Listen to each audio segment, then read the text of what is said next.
दोस्तों, टॉर्चर और किडनैपिंग से जुड़ी स्टोरीज आप सबने बहुत बार सुनी होगी, लेकिन आज जो स्टोरी हम आपको बताने जा रहे हैं उसको सुनकर यकीनन आपके होश उड़ जाएंगे और आप सोचेंगे कि भला कोई इंसान किसी पर इतना जुल्म कैसे कर सकता है। दोस्तों, ये कहानी 20 साल की एक ऐसी लड़की का है जिसको ना सिर्फ किडनैप किया गया बल्कि उसका ब्रेन वॉश करके उसको एक सेक्स स्लेव बना दिया गया और 7 साल तक लगातार उसको एक ताबूत के अंदर बंद करके रखा गया। अब आपके मन में सवाल तो जरूर आ रहे होंगे कि इस लड़की के साथ ये जुल्म किसने और क्यों किया, और क्या ये लड़की इन जुल्मों को सहकर जिंदा बच पाई। अब अगर आप भी इन सवालों के जवाब जानना चाहते हैं तो वीडियो को अंत तक जरूर देखिएगा। दोस्तों, ये बात सन 1977 की है, जब अमेरिका के यूजीन शहर में रहने वाली 20 साल की कोलिन स्टेन अपनी एक फ्रेंड की बर्थडे पार्टी में जाने के लिए कैलिफोर्निया के सफर पर निकली थी। कोलिन का ये सफर लगभग 500 किलोमीटर लंबा था। उसने सोचा कि वो लिफ्ट लेकर वहाँ तक पहुँच सकती है। दोस्तों, ट्रेवल की दुनिया में इस तरह से लिफ्ट लेकर सफर करने को हिच हाइकिंग कहा जाता है और कोलिन ऐसा बहुत बार कर चुकी थी। हालांकि उसको इस बात का कोई अंदाजा नहीं था कि उसका ये सफर एक हादसे में बदल सकता है। ये 19 मई का एक सुहावना दिन था और कोलिन थोड़ी थोड़ी दूरी के लिए 2 बार लिफ्ट ले चुकी थी। वह बड़े आराम से बिना किसी चिंता के एक के बाद एक लिफ्ट लेते हुए आगे बढ़ रही थी। 2 लोगों से लिफ्ट लेने के बाद वो सड़क के किनारे किसी वाहन के आने का बेसब्री से इंतजार कर रही थी। कुछ देर इंतजार करने के बाद एक नीले रंग की वैन वहाँ से गुजर रही थी कि तभी कोलिन ने तुरंत लिफ्ट लेने का इशारा किया, जिसके बाद वो वैन कोलिन के पास आकर रुक गई। उसने देखा कि वैन को नॉर्मल सा दिखने वाला नौजवान लड़का चला रहा था। इस व्यक्ति को देखकर कोई भी ये अंदाजा नहीं लगा सकता था कि इस भोली शक्ल के पीछे कितना बड़ा हैवान छिपा होगा।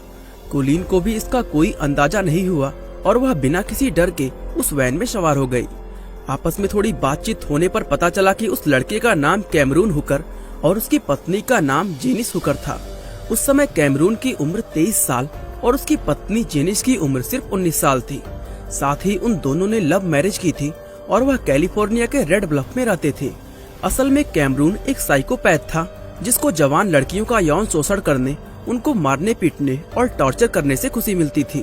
उसकी पत्नी जेनिस इस बात को अच्छी तरह जानती थी क्योंकि कैमरून कई सालों से उसका भी यौन शोषण कर रहा था और चूंकि जेनिस अपने पति से सच्चा प्यार करती थी इसलिए वो उसका ये टॉर्चर झेल कर भी उसी के साथ रहती थी। जेनिस कैमरून से एक बच्चा चाहती थी, लेकिन कैमरून ने इसके लिए एक शर्त रखी। उसने कहा कि वो उसको बच्चा पैदा करने की अनुमति तभी देगा जब उसकी पत्नी उसके लिए एक नौजवान और खूबसूरत लड़की को किडनैप करने में उसकी मदद करेगी। साथ ही कैमरून ने अपनी पत्नी से वादा किया कि वह उस लड़की से कभी भी शारीरिक संबंध नहीं बनाएगा और इस कंडीशन पर जेनिस अपने पति के लिए एक स्लेव गर्ल ढूंढने के लिए राजी हो गई थी। ये दोनों पति पत्नी काफी समय से एक जवान और खूबसूरत लड़की की तलाश में थे और आखिरकार इनकी ये तलाश कोलिन पर जाकर खत्म हुई क्योंकि दोस्तों कैमरून को कोलिन पसंद आ गई थी। दोस्तों, इस सफर के दौरान ऐसा कुछ भी नहीं हुआ जिससे कोलिन को कैमरून या उसकी पत्नी पर कोई शक होता, इसलिए वो बड़ी आराम से बैठी वैन में सफर करती रही। कैमरून ने वैन को एक पेट्रोल पंप पर रोका और कोलिन से कहा कि वह वॉशरूम जाकर फ्रेश हो सकती है। कोलिन वॉशरूम चली गई और इन पति पत्नी को आपस में बात करने और आगे का प्लानिंग करने का समय मिल गया। वैन में पेट्रोल भर जाने के बाद ये सफर फिर से शुरू हुआ और कैमरून जानबूझकर वैन को एक सुनसान रोड पर ले गया। इस रोड पर उसने अचानक अपनी वैन को रोका और कोलिन के गले पर चाकू रख दिया। कोलिन अचानक हुए इस हमले से पूरी तरह शॉक्ड रह गई और उसको कुछ समझ नहीं आया कि वो अब क्या करे। इसके बाद कैमरून ने अपनी पत्नी की मदद से कोलिन के सर पर एक लकड़ी का साउंड प्रूफ बॉक्स फिट कर दिया ताकि उसके चिल्लाने की आवाज किसी को न जाए और उसको एक कुर्सी पर रस्सी की मदद से बांधकर वैन के पिछले हिस्से में डाल दिया। इसके बाद कैमरून और जेनिस कोलिन को अपने साथ घर ले गए और यहीं से उस मानसिक और शारीरिक टॉर्चर की शुरुआत हुई जो कोलिन ने पूरे 7 साल तक झेला था।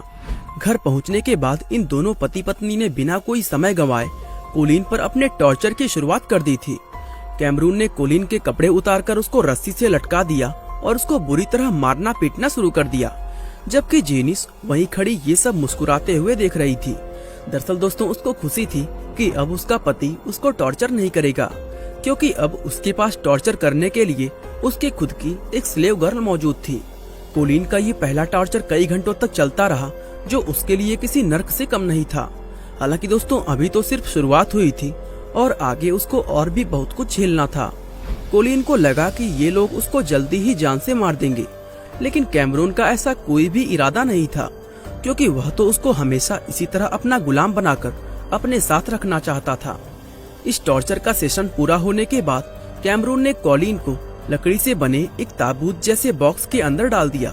और दोस्तों अब ये कैमरून का रोज का रूटीन बन गया था। वो हर रोज कोलिन को फिजिकली, मेंटली और सेक्सुअली टॉर्चर करता और इसके बाद वो उसको ताबूत के अंदर कैद कर देता। आपको जानकर बेहद हैरानी होगी कि हर रोज कोलिन अपने दिन के लगभग 23 घंटे उस ताबूत के अंदर रहकर बिताती थी। दोस्तों अब ताबूत ही उसकी दुनिया बन चुकी थी। कोलिन के साथ ये टॉर्चर कई साल तक लगातार चलता रहा और अब वह कैमरून के सामने पूरी तरह सरेंडर कर चुकी थी। शुरुआत में कैमरून उसके मुंह को बांध कर रखता था ताकि उसकी आवाज बाहर पड़ोसियों तक ना जाए, लेकिन अब कोलिन के दिल और मन में कैमरून की ऐसी दहशत बैठ गई थी कि वह अपना मुंह खुले होने पर भी एक आह तक बाहर नहीं निकालती थी। दोस्तों वो मानसिक रूप से पूरी तरह टूट चुकी थी और यही कैमरून भी चाहता था, क्योंकि ऐसा होने पर ही वह उसको अपनी स्लेव गर्ल बना सकता था। एक तरफ कोलिन ये सब टॉर्चर झेल रही थी और दूसरी तरफ उसके माता पिता उसकी तलाश करते करते थक चुके थे। उन्हें तो ये भी पता नहीं था कि उनकी बेटी जिंदा भी है या नहीं। इसके बाद जब कोलिन मानसिक रूप से पूरी तरह टूट गई, तब कैमरून ने अपनी दूसरी चाल चली। दरअसल वो कोलिन के पास एक कॉन्ट्रैक्ट लेकर आया जिसमें लिखा था कि कोलिन अपने आगे की पूरी जिंदगी कैमरून की सेक्स स्लेव बनकर रहेगी। साथ ही उसका अपने ऊपर कोई अधिकार नहीं होगा और वह सिर्फ वही करेगी जो कैमरून उसको करने को कहेगा।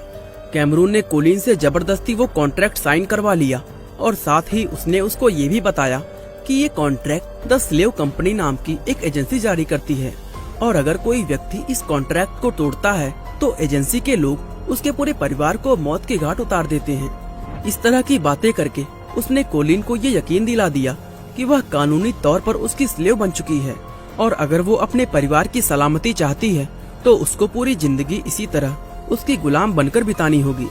अपने ऊपर कई सालों से हो रहे टॉर्चर ने कोलिन को एक परफेक्ट स्लेव बना दिया था। अब वो कैमरून का शोषण झेलने के साथ ही उसके घर की साफ सफाई भी करती थी। कैमरून ने कोलिन के माइंड पर अपना इतना कंट्रोल कर लिया था कि अब वो उसको घर के कामों से बाहर भी भेज दिया करता था, क्योंकि वो जानता था कि कोलिन उसको छोड़कर कभी भाग नहीं सकती। दोस्तों आपको जानकर काफी हैरानी होगी कि उसने कोलिन को उसके घर अपने माता पिता से मिलने के लिए भी भेजा था और एक बार तो वह खुद भी कोलिन का बॉयफ्रेंड बनकर उसके साथ उसके घर गया था। इसके अलावा अब कैमरून ने कोलिन को जॉब करने का परमिशन दे दिया था। कैमरून अपने इस पूरे गेम के दौरान अपनी पत्नी जेनिस को पूरी तरह भूल गया था और ये चीज जेनिस को बहुत ज्यादा परेशान कर रही थी। साथ ही उसने अपनी पत्नी से किया वो प्रॉमिस भी तोड़ दिया था जिसमें उसने कहा था कि वह कोलिन के साथ कभी शारीरिक संबंध नहीं बनाएगा। ये सब इसी तरह चलते चलते 7 साल का समय बीत चुका था और अब जेनिस के बर्दाश्त करने की हद पूरी हो चुकी थी। इसलिए उसने अपने पति से बदला लेने और ये सब खत्म करने की ठान ली। वो कैमरून की गैर मौजूदगी में कोलिन से मिली और उसको बता दिया कि जिस कॉन्ट्रैक्ट को सच मानकर वह कई सालों से उसके पति की स्लेव बनी हुई है, वो असल में पूरी तरह नकली और फर्जी है और साथ ही द स्लेव कंपनी नाम की कोई एजेंसी इस दुनिया में नहीं है।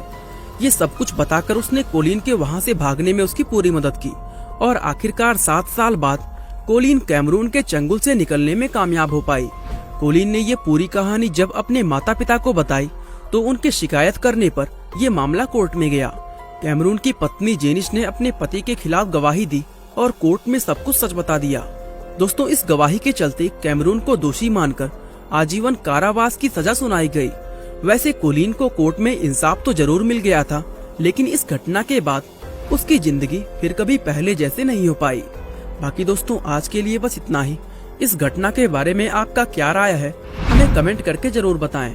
वीडियो अच्छा लगा तो लाइक, शेयर और सब्सक्राइब करना बिल्कुल ना भूलें। आपका बहुमूल्य समय देने के लिए बहुत बहुत धन्यवाद।